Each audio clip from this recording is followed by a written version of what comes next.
चाकू का इस्तेमाल तो हम सभी करते हैं, लेकिन क्या आपने इस तरीके से अपने चाकू का इस्तेमाल किया है? तो ऐसी बहुत सारी यूज़फुल टिप्स आपके साथ शेयर करने वाली हूँ, तो वीडियो में एंड तक बने रहिएगा। वीडियो अगर आपको ज़रा भी अच्छी लगे तो प्लीज़ लाइक कीजिएगा। चैनल पर पहली बार आए हैं तो सब्सक्राइब ज़रूर कीजिएगा। तो यहाँ पर बिना देरी करते हुए फर्स्ट टिप शुरू कर लेते हैं। फर्स्ट टिप के लिए मेरे पास देखिए यहाँ पर चाकू हैं।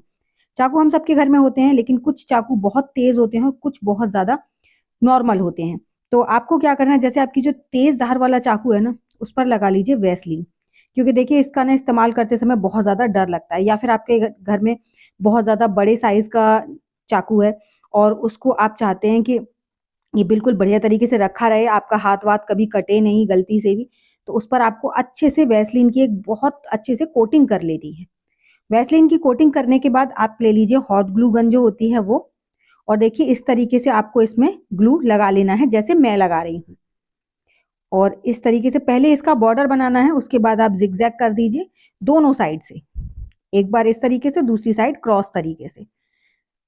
जैसे-जैसे मैं वीडियो में कर रही हूँ वैसे-वैसे ही आपको करना है। फिर आप ना देखेंगे कि आपकी बहुत बड़ी प्रॉब्लम सॉल्व हो जाएगी और आपको बिल्कुल भी कोई मेहनत नहीं करनी पड़ेगी, किसी बात का डर नहीं रहेगा आपको। और देखिए इस तरीके से दोनों साइड से हम कर लेंगे इसे, वैसे जैसे मैंने पहली साइड से किया है। और जैसे ही इस पे आपको ग्लू लगा देना है ना, ऐसे ही इसको आपको थोड़ी देर के लिए अच्छे से छोड़ देना है, ताकि ये ग्लू हमारा अच्छे से सूख जाए। तो जब हमारा ये ग्लू सूख जाएगा, उसके बाद मैं आपको दिखाती हूँ, थोड़ी सी देर में हमारा ग्लू जो है वो सूख जाता है, ज़्यादा से ज़्यादा 5 मिनट लगती हैं। तो देखिए ग्लू हमारा सूख गया, उसके बाद आप इसको नाइफ को बहुत ईज़िली इसमें से निकाल सकते हैं। इसीलिए हमने इसमें वैसलीन की कोटिंग की थी। अब ये हमारा ना चाकू का एक बहुत अच्छा सा कवर बन गया है। इसके बाद आप अब इसे अपने पर्स में ले जाइए, कहीं पर भी ले जाइए, या फिर अपने नॉर्मल किचन में ड्रॉअर में रख दीजिए। जिससे क्या होगा कि अगर आपका हाथ वगैरह लग भी जाता है ना, तो आपका हाथ बिल्कुल भी नहीं कटेगा। तो अगर आप कहीं बाहर ले जाना चाहते हैं, उस टाइम पर भी ये टिप बहुत अच्छे से काम करती है। इससे ना आपके चाकू की एक तो लाइफ अच्छी हो जाती है, दूसरा आपके जो प्रॉब्लम होती है, कई बार हम लोग क्या करते हैं, ड्रॉअर में चाकू को रख देते हैं और उसके बाद हम लोग हाथ डालते हैं तो चाकू वगैरह से हमारे हाथ कटने का डर रहता है। तो आई होप छोटी सी टिप है, ज़रूर पसंद आई हो। नेक्स्ट टिप है मेरी, इस तरह हम जब कपड़े हैंगर पे लगाते हैं ना, तो देखिए बिना हैंगर के हमारे कपड़े सूखते भी नहीं है। सर्दी का टाइम है, अगर हम इन्हें वैसे सुखाएं तो, और इस तरह के कपड़ों के साथ सबसे बड़ी प्रॉब्लम होती है कि ये जरा से खिसकते हैं और उस पे नीचे गिर जाते हैं और हमारे कपड़े गंदे हो जाते हैं। तो ये सारी प्रॉब्लम ना हो, उसके लिए आप ले लीजिए इस तरह की टू साइडर जो टेप होती है ना वो। अगर आपके पास हॉट ग्लू गन है तो वो ठीक है, लेकिन नॉर्मली ना जो टू साइडर टेप होती है वो सबके घर में मिल जाती है। इसीलिए आपको इस तरीके से 2 टुकड़े ले लेने हैं इसके, और एक साइड इस तरफ और एक साइड दूसरी साइड साइड में। आप इसके टू साइडेड टेप के टुकड़े छोटे-छोटे मोटे-मोटे लगा दीजिएगा। इससे क्या होगा कि ये आपका ना यहाँ पर स्टॉपर जैसे बन जाएँगे। अब आप इस पर इस तरह पतली स्ट्रिप की कुछ भी हैंग करेंगे ना, तो आपका कपड़ा बिल्कुल गिरेगा नहीं, चाहे फिर हवा चले या फिर कुछ भी हो। तो ये छोटी-सी टिप है, आई होप आपको ये भी पसंद आई होगी। चलिए बढ़ते हैं नेक्स्ट टिप की तरफ। नेक्स्ट टिप है मेरी, जब हम किसी चीज़ को बेक करते हैं ना, तो हम क्या करते हैं, इस तरह के बर्तन को स्टीम के लिए तैयार करते हैं, और स्टीम जब हमारी तैयार हो जाती है तो उसके बाद हम इसमें एक स्टैंड रखते हैं। अब स्टैंड अगर किसी के घर में इस तरीके का है तो फिर वो उसे कैसे इस्तेमाल करे? अगर इसके छोटे साइज़ के पैर होते हैं तो उसे तो आप ईज़िली रख सकते हैं, लेकिन जब इसके बड़े साइज़ के पैर हैं तो क्या करें? तो उसके लिए आप इसे उल्टा रखिए। उल्टा रखने के बाद अब आप इसमें कोई भी मतलब बर्तन रख दीजिए जो इसके अंदर सेट हो जाए।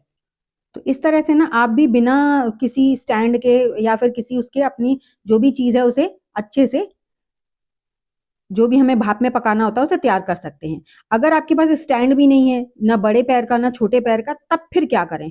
तो उसके लिए यहाँ पर ले लीजिए आप न्यूज़पेपर। न्यूज़पेपर के आपको ना थोड़ा मोटे-मोटे से 4 टुकड़े कर लेने हैं, और इसी से ना आप बहुत अच्छे से अपना स्टीम, कोई भी चीज़ स्टीम कर पाएँगे। तो इसके 4 टुकड़ों को अच्छे से इस तरह बॉल्स बना लीजिए, और इन्हीं बॉल्स के थ्रू ना आप अपनी कोई भी चीज़ स्टीम करना हो तो बहुत ईज़िली स्टीम कर पाएँगे। अब न्यूज़पेपर को तो आप पानी में डाल नहीं सकते डायरेक्ट, क्योंकि 2 मिनट में खत्म हो जाएगा ये तो। आपको क्या करना है, आपको इसी के लिए फॉइल पेपर ले लेना है। तो इनको फॉइल पेपर के साथ अच्छे से रोल कर दीजिए। अब हमने फॉइल पेपर कम क्यों लिया है, न्यूज़पेपर क्यों ज़्यादा लिया है? क्योंकि देखिए अगर इतने मोटे-मोटे हम फॉइल पेपर के बॉल्स बनाएँगे तो हमारा सारा फॉइल पेपर खत्म हो जाएगा। और इस तरह से अगर हम न्यूज़पेपर अंदर कर देंगे तो फॉइल पेपर भी कम लगेगा और बॉल्स भी काफ़ी बड़ी-बड़ी बनकर तैयार हो जाएँगी। तो देखिए अभी हमारी ये 4 बॉल बन गई हैं। अब इन बॉल्स को आप इसमें डाल दीजिए।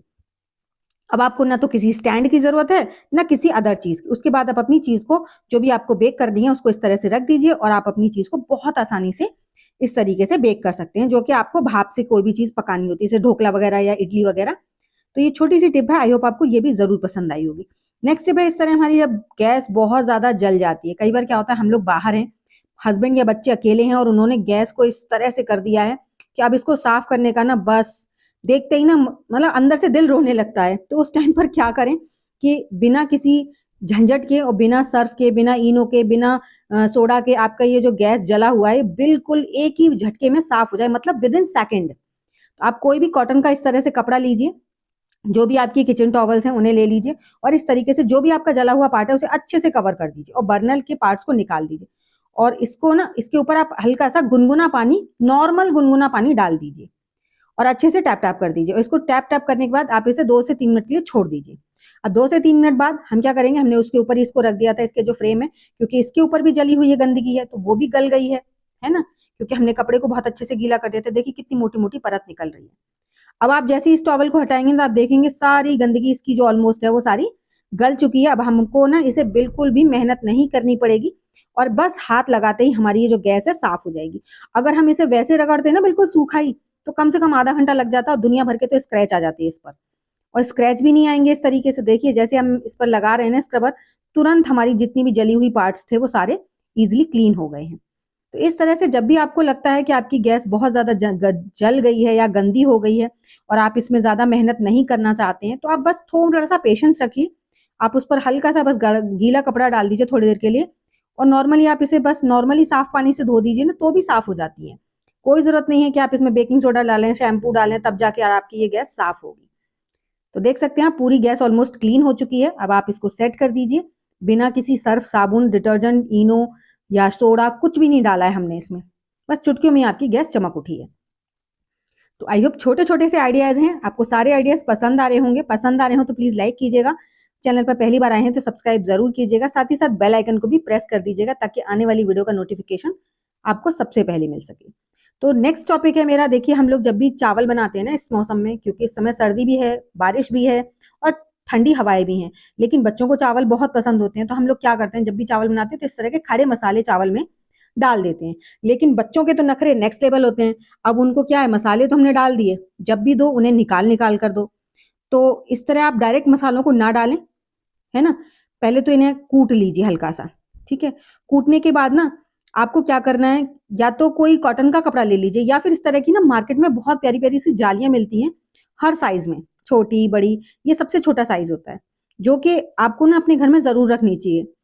जिससे क्या होगा कि आप इसमें इस तरह के खड़े मसाले डाल दीजिए, चाहे पीस कर डाल दीजिए या साबित डाल दीजिए और इन्हें बंद कर दीजिए और इनको ना कुकर में अच्छे से सेट कर दीजिए। कुकर में सेट करने का भी इनका बहुत सिंपल सा तरीका होता है। इससे क्या होता है कि ये इनके जो मसाले हैं ना, इनकी सारी जो तत्व हैं वो चावल में चले जाएंगे और हमें ना बच्चों को बार बार बीन कर नहीं देनी पड़ेंगी। और इस तरह का इसमें लॉक होता है, इस लॉक को आप कुकर के ढक्कन में फंसा सकते हैं। देखिए कैसे फंसाना है, चलिए मैं बता देती हूँ। जैसे ये सीटी वाले पार्ट्स होल होते हैं ना, इनमें आपको ये होल में इस तरीके से जो लॉक है वो लगा देना है और इसको लॉक को लगाने के बाद आप अपने कुकर के ढक्कन को अच्छे से इसमें बंद कर दीजिए। इस तरीके से जब आप बंद करते हैं, अगर आप इसे नॉर्मली छोड़ देंगे ना तो क्या होता है, ये ऊपर तैर कर आ जाती है जाली जो है, और अगर आप इसे होल में फंसा देंगे तो ये नीचे तक डिप रहती है जाली, जिससे कि इसकी सारी जो हमारे खड़े मसाले हैं उनके पूरी जो तत्व हैं वो पूरी तरह से चावल में रिलीफ हो जाते हैं। अगर ये ऊपर तैर जाएगी तो हमारी क्या होता है, मसाले अच्छे से, इसकी खुशबू जो है वो रिलीफ नहीं हो पाती है। तो देखिए अब इसे बनाने के लिए रख दीजिए। जब ये बन जाएंगे उसके बाद मैं आपको दिखाऊंगी। जाली ना बिल्कुल एंड तक डिप रहती है अगर आप इसे टांगते हैं तो। अगर जाली नहीं है तो नो प्रॉब्लम, आप कोई भी कॉटन का कपड़ा ले लीजिए और उसमें इस तरह के मसाले बांध कर डाल दीजिए, वो भी उतना ही काम करेगी। जिससे क्या होगा कि आपके बच्चों को देखिए देखिए पूरी तरह से हमारी जाली डिप है ना, चावलों की मतलब तरी भी नहीं लगेगी जो ठंडाहट होती है, और साथ ही साथ आपको खड़े मसालों की बीनना भी नहीं पड़ेगा, क्योंकि बच्चे ना इन सारी चीजों को डायरेक्टली नहीं खाते हैं। देखिए इसको लॉक में से निकाल दीजिए और इसको आप हटा दीजिए। आप ना इसके चावल साइड में छुड़ा कर ना नेक्स्ट टाइम भी इसका इस्तेमाल कर सकते हैं। तो नेक्स्ट में मेरी इस तरह के ब्राउन स्लीपर्स हों या शूज हों, जब ये बहुत ज्यादा गंदे हो जाते हैं तो क्या होता है, हम लोग पॉलिश करते हैं, और जब पॉलिश नहीं हो ब्राउन तब क्या करें। तो देखिए पॉलिश आप घर पर बना सकते हैं। आपको लेनी है थोड़ी सी वैसलीन पेट्रोलियम जेली, कोई भी पेट्रोलियम जेली चलेगी, जरूरी नहीं है वैसलीन ही हो। उसके बाद आप ले लीजिए कॉफी पाउडर, कॉफी पाउडर नहीं है तो चॉकलेट पाउडर ले लीजिए, ठीक है, और उसमें अच्छे से थोड़ा सा वैसलीन में मिक्स कर लीजिए। अब ये ना आपकी ब्राउन पॉलिश बनकर तैयार हो गई है। क्योंकि देखिए कई कई बार ऐसा होता है हमारे पास ना, ब्लैक पॉलिश तो बहुत कॉमन होती है, ब्राउन कभी कभी नहीं मिल पाती है। तो उस टाइम पर हमें अपने इंस्टेंट चाहिए कि जिससे कि हम अपने शूज या स्लीपर्स बिल्कुल नए जैसे कर पाएँ। तो देखिए इस तरह से ना आप घर पर पॉलिश बनाकर बिल्कुल बढ़िया तरीके से अपने शूज़ या सैंडल्स को एकदम नया जैसा कर सकते हैं। तो देखिए यहाँ पर आपको क्या करना है, थोड़े से कॉटन में लेनी है पॉलिश और उसके बाद आप इसको अपने स्लीपर्स पर, कहीं पर भी इसे लगाइए, जो भी आपके ब्राउन कलर के हैं, उनको आप जब इस्तेमाल करेंगे ना देखिए एक ही बार में कितनी अच्छी सी शाइन आ गई है और हमें बिल्कुल कुछ भी नहीं करना पड़ा। चुटकियों में हमारी जो पॉलिश थी वो बनकर तैयार हो गई है।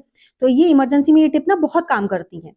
तो इसी तरह इसीलिए तो ये टिप्स एंड ट्रिक्स होती हैं कि आपको कभी ये ना सोचना पड़े कि आज ये नहीं है तो हम कैसे हैंडल करें। तो ऐसे ही देखिए स्लीपर्स हमारी चमक गई हैं।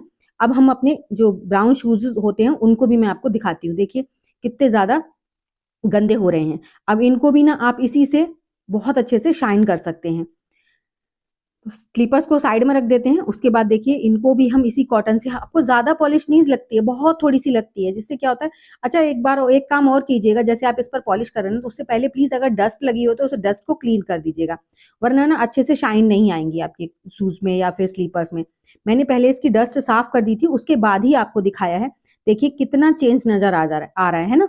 इसी तरीके से आपको कोई भी चीज़ के लिए ना घबराना बिल्कुल नहीं है, हर चीज़ का सॉल्यूशन होता है। तो आई होप आपको सभी टिप्स पसंद आई होंगी। पसंद आई हो तो प्लीज़ लाइक ज़रूर कीजिएगा। मुझे कमेंट करके ज़रूर बताइएगा कि आपको मेरी सबसे ज़्यादा कौन-सी टिप अच्छी लगी है। साथ ही साथ ये भी बताइएगा कि आप मेरी वीडियो किस गाँव या किस शहर से देख रहे हैं, ताकि मैं आपको थैंक्स कर सकूँ। तो चलिए ऐसी अमेज़िंग वीडियो के साथ मैं मिलूँगी आपको अपनी नेक्स्ट वीडियो में। तब तक के लिए बाय-बाय।